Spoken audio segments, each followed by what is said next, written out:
Pak Joko Widodo dituduh sebagai penyebab gagalnya Anies Baswedan maju ke Pilgub DKJ maupun Jabar. Selamat datang mahasiswa.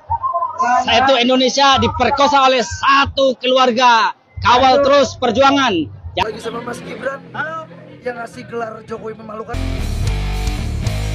Satu kata buat Mas Jokowi, memalukan. Cukup ya teman-teman. Jadi banyak pembenci Jokowi ini mengatakan setelah tidak jadi presiden, Jokowi mau jadi apa? Hanya gelandangan politik. Hai. Gue baru aja ketemu Pak Jokowi, literally. Tadi depan gue ada pas pampresnya. Banyak. Aduh, Mbak, kemarin marah-marah, merasa sedih tipu itu, ya toh. Prabowo, ya, dalam berbagai kesempatan, saya terus terang saja suka mendengar pidato Prabowo dibandingkan pidato pejabat lain. Kenapa?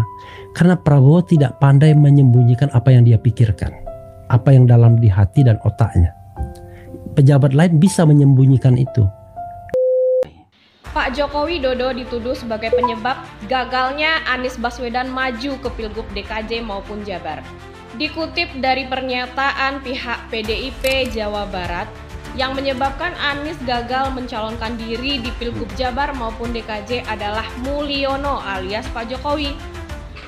Di sela tudingan itu berhembus, Pak Jokowi memberikan klarifikasi dan juga mekanisme bagaimana partai itu. Simak pernyataan Pak Jokowi. Kejaman dan kemampuan itu sebagai salah satu. Oh, saya itu kan ditudang-tuding kan banyak banget. Enggak masalah itu saja, dituding mencegat, dituding menghambat, dituding. Ya tapi kan memang itu urusan partai politik. Mau mencalonkan dan tidak mencalonkan itu urusan koalisi, urusan partai politik, ada mekanisme, ada proses di situ. Saya bukan ketua partai. Nah, saya juga tahu, Pak. Bapak bukan ketua partai. Ngapain jegal-jegal orang, ya kan?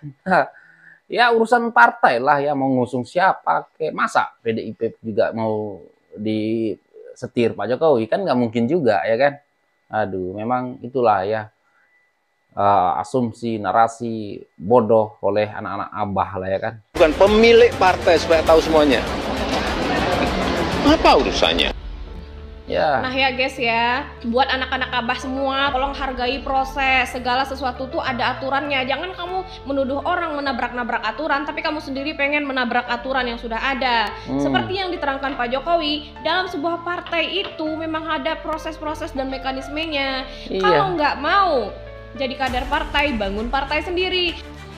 Dan telah diklarifikasi oleh PDIP Pusat bahwasannya tidak dicalonkan Anies sebagai calon usungan dari PDIP itu adalah murni keputusan Megawati. Ya guys ya, bukan karena Mulyono. Kenapa pihak PDIP Jabar dengan PDIP Pusat berbeda keterangannya? Apakah yang di Jabar takut sama anak abah? Dia mereka melakukan praktek cuci tangan biar selamat gitu. Soalnya sama kita tahu anak-anak abah ini memang agak lain anak abah itu lagi gitu ya. Intinya ya Anies pasti nggak mau lah ya bertanding di Jabar. Karena apa? Di sana ada Kang Deddy Mulyadi yang sangat kuat ya kan. Nah jadi kalau Anies maju ya, paksakan diri maju di Pilgub Jabar ya, maka akan kalah dan maka nama Anies akan benar-benar tenggelam sampai ke akar-akarnya ya kan. Nggak akan berkutik tuh anak-anak abah kalau sudah kalah di Jabar ya kan. Udah kan, Bu Megawati sudah klarifikasi. Jangan tuduh-tuduh Mulyono lagi. Kasihan itu tukang kayu. Selamat datang mahasiswa. Satu Indonesia diperkosa oleh satu keluarga. Kawal terus perjuangan. Jangan sampai oligarki dinasti menguasai negeri ini. Jangan sampai Indonesia habis oleh satu keluarga. Terus berjuang. Kedaulatan harus kembali ke tangan rakyat. Jangan. Aduh, rakyat yang mana? Aduh, oligarki lah, apalah ya kan, dinasti lah. Kayak paham aja ya. Dinasti itu apa Bapak ini? Aduh. Jangan sampai pulang tanpa menang. Terus berjuang, terus berjuang. Hari ini buruh, mahasiswa, semua elemen masyarakat terus berjuang untuk rakyat Indonesia melawan oligarki kekuasaan. Di sana, di balik gedung DPR, ada manusia-manusia yang dipilih oleh rakyat, tapi tidak menyuarakan suara rakyat. Kami, para pendemo, menyuarakan rakyat. Nah, jadi guys ya. Ya, tahun ini kita akan aman damai ya pemilihan gubernur tahun ini ya. Karena apa? Anies nggak ikut. Jadi nanti kalau kalah kan kelompok-kelompok Anies kan takutnya demo, bukan takutnya, memang akan demo juga, pasti mengatakan curang-curang ya, begitulah ya kan. Tapi sekarang ini kita akan nggak akan lihat demo-demo lagi ya kan. Sama Mas Gibran, halo, yang ngasih gelar Jokowi memalukan. Satu kata buat Mas Jokowi, memalukan. Cukup ya teman-teman.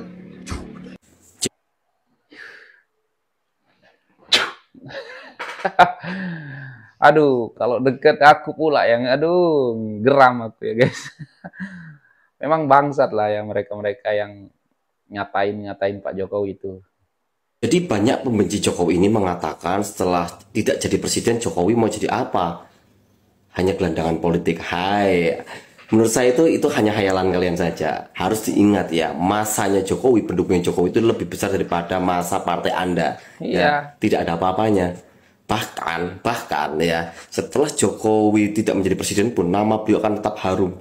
Bahkan menjadi pertimbangan hal besar di mana Jokowi berlabuh ya. Dan di tahun 2029 itu beliau akan mendukung siapa? Disitulah akan menjadi gedoran kekuatan besar dari masa Pak Jokowi. Jadi harus ingat itu ya. Bapak Jokowi pun ditawarin masuk partai sana sini, tapi Pak Jokowi masih memikirkan itu. Karena apa? Tanpa partai pun Jokowi juga sudah memiliki masa. Ya. Bapak Jokowi mau bikin partai sendiri aja mampu gitu loh. Mampu. Ya mohon maaf aja nih, bukannya sombong ya, tapi faktanya memang seperti itu. Jadi ya jangan banyak berkhayal lah ya.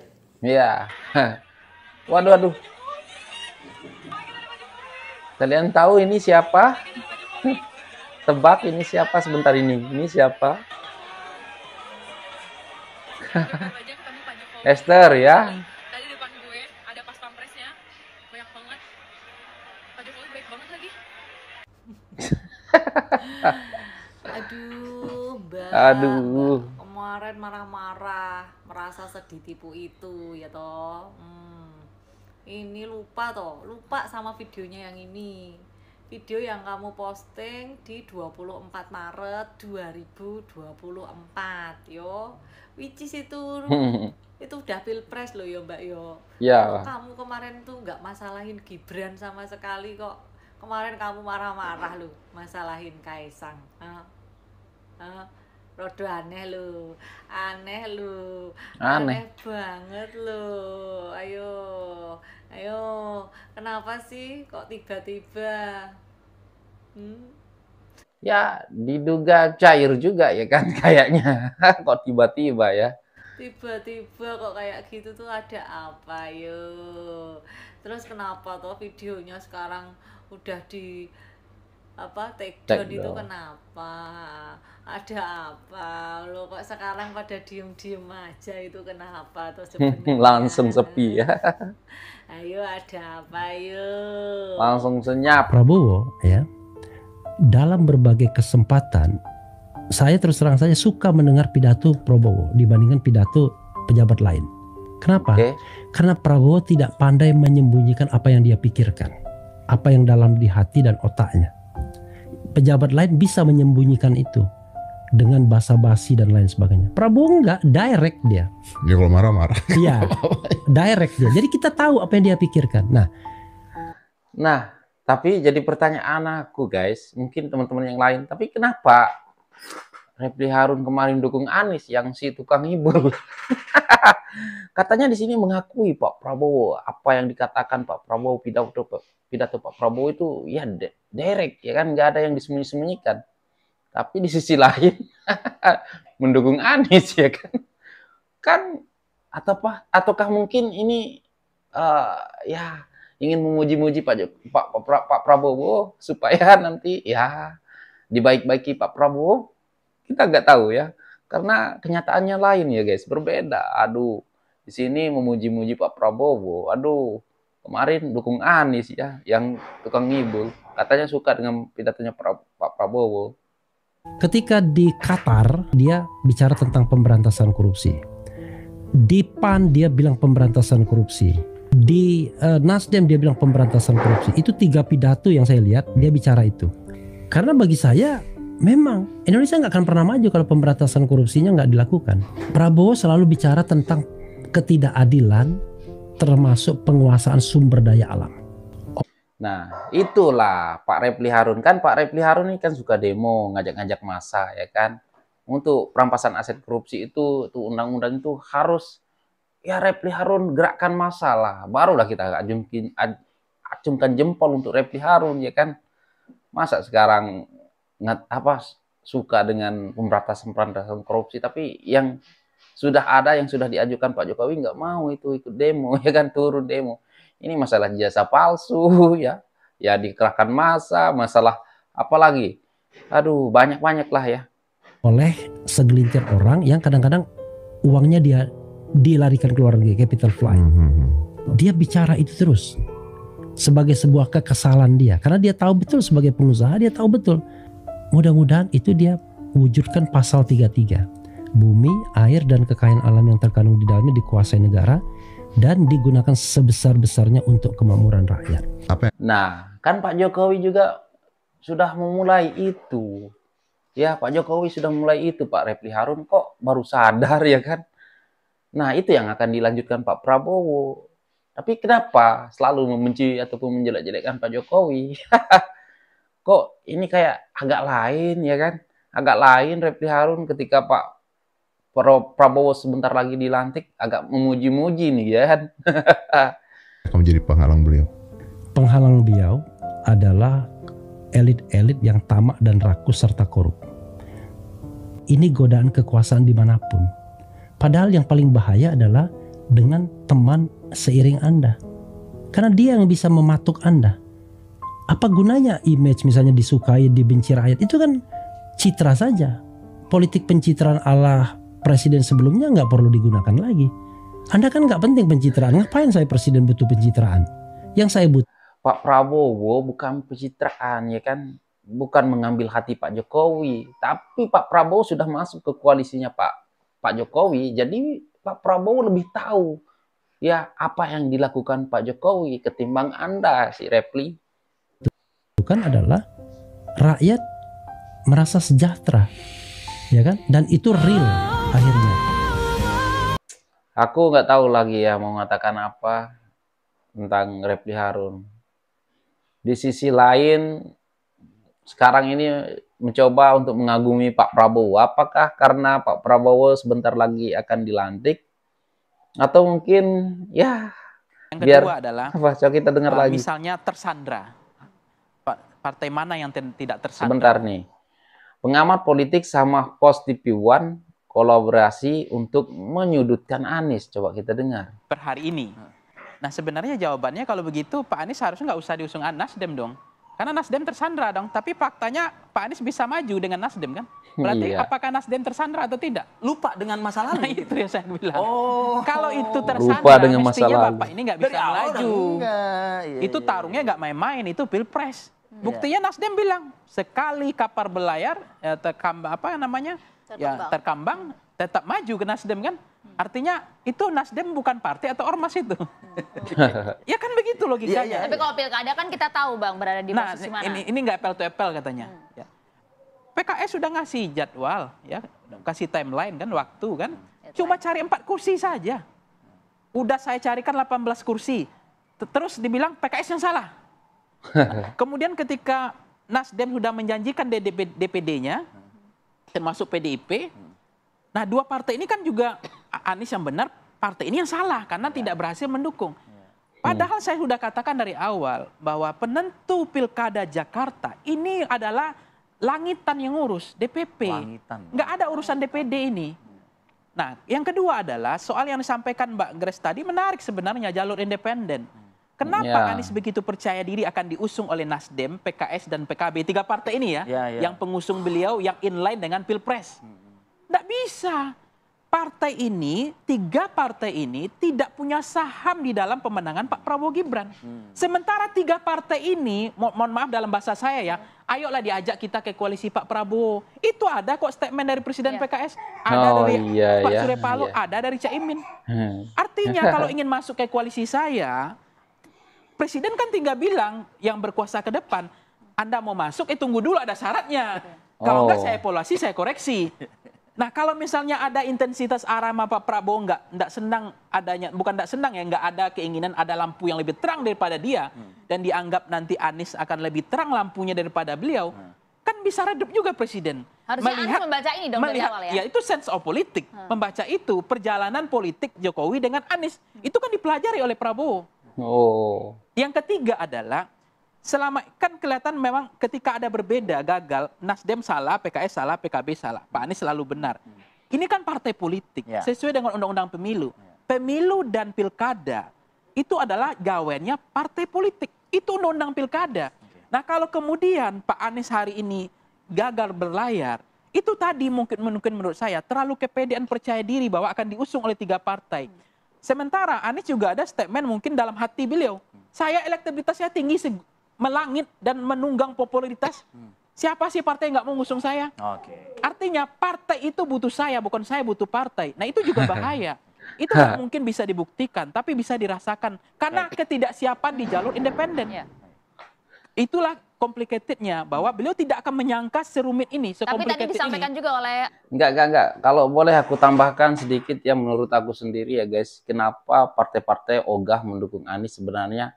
Ya, partai-partai belajar dari yang sudah-sudah ya, seperti Anies mengkhianati Demokrat, ya Anies mengkhianati Pak Prabowo, ngasih nilai 11 dari 100 ya. Jadi partai-partai itu ya takutnya digituin gitu ya kan. Ya menurut aku lah ya kan. Jadi ya udahlah, ogahlah dukung Anies. Kita tahulah ya cara mainnya gitu ya kan. Mas Aziz bahwa khawatirnya justru nanti tidak menghargai ketiga partai yang berniat mengusung Anies di awal itu, jadi sehingga tidak memilih jalur independen. Menurut Anda? Nggak ada persoalan mengawal. Ini kan politik, ini kan begini, mutual understanding, bukan tersandra atau tidak. Ini kan titik persamaan kepentingan. Kan Anies ini di depan publik kan populis ini, nggak ada kesalahan. Ini tokoh yang sentimen positif. Sehingga memang siapapun yang melawan Anies, partai yang menjadi masalah. Jadi maka partai merasa terzolimi juga sekarang. Nah konteksnya adalah di dalam politik itu seni berkuasa, seni merebut kekuasaan, seni juga merebut perahu kekuasaan supaya berlayar.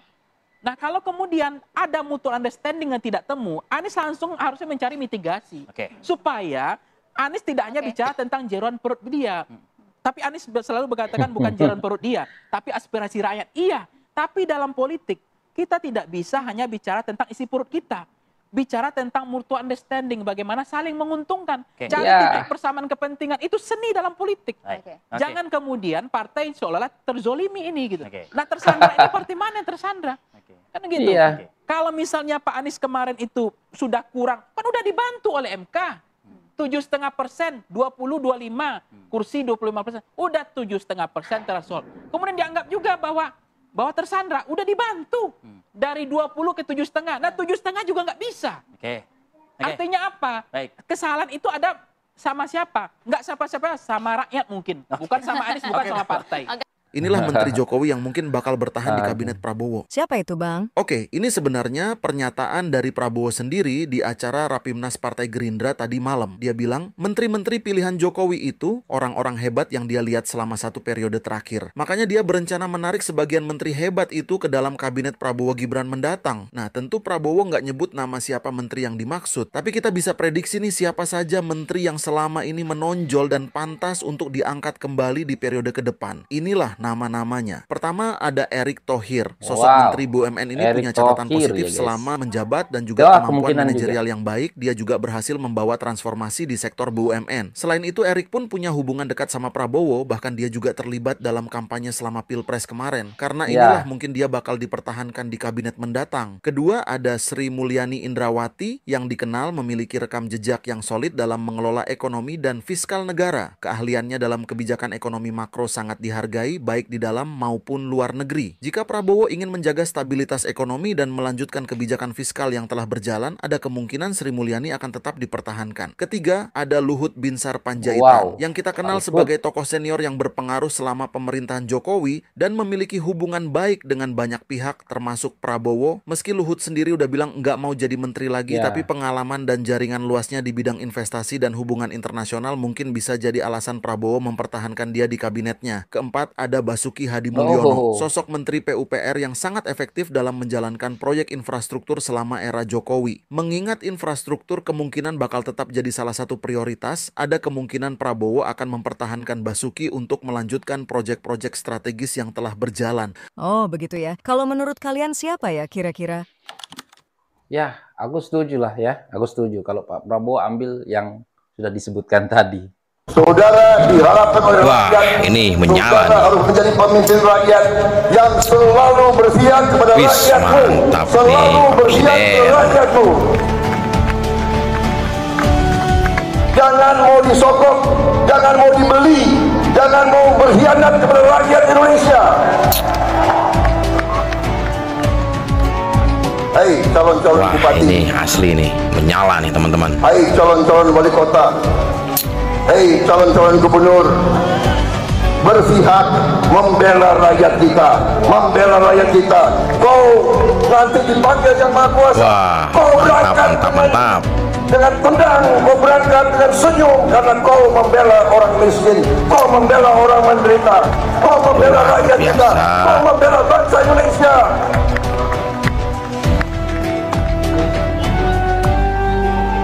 Saya titip, jangan ada kader Gerindra yang mantap. Inilah yang saya suka dari sosok beliau. Semoga saja apa yang dikatakan beliau segera terlaksana di era beliau memimpin bangsa ini sebagai Presiden Republik Indonesia. Amin, amin. Jadi untuk teman-teman, saya minta pendapatnya, silahkan komentar di bawah. Ya guys, ya benar ya apa yang dikatakan abang kita ini. Itulah yang sosok Pak Prabowo ya kan, yang sangat kita cintai, karena itulah ya saya suka juga terhadap Bapak Prabowo kita, presiden terpilih kita. Ya maka daripada itu saya merasa tidak salah lah ya yang terpilih untuk jadi presiden yang ke-8 untuk menggantikan Pak Jokowi, tidak ya. Karena kalau kita lihat ya cara-cara berpidato Pak Prabowo ini, apa yang ada di hati itu keluar daripada mulutnya ya. Tapi yang agak lain itu Refli Harun. Kok sekarang ini memuji-muji Pak Prabowo ya, agak lain ya kan. Waktu Pilpres kemarin dukung Anies gitu. Katanya, oh ya aku suka pidato Pak Prabowo karena apa yang dikatakan Pak Prabowo itu to the point lah gitu ya kan. Tidak ada yang disembunyi-sembunyikan ya kan. Tidak ada kata-kata yang manis-manis lah ibaratnya kayak gitu. Tapi di sisi lain dia dukung yang si Raja Ngibul ya kan. Nah gimana ini? Apakah Refli Harun sekarang ini sengaja memuji-muji Pak Prabowo supaya ya digaut ataupun digayet gitu ya kan, untuk jadi apa gitu ya kan? Aku pun nggak tahu. Kalian komen di bawah. Dan oke lah guys, itu sajalah untuk video kali ini, dan sekian, terima kasih. Assalamualaikum warahmatullahi wabarakatuh. Bye.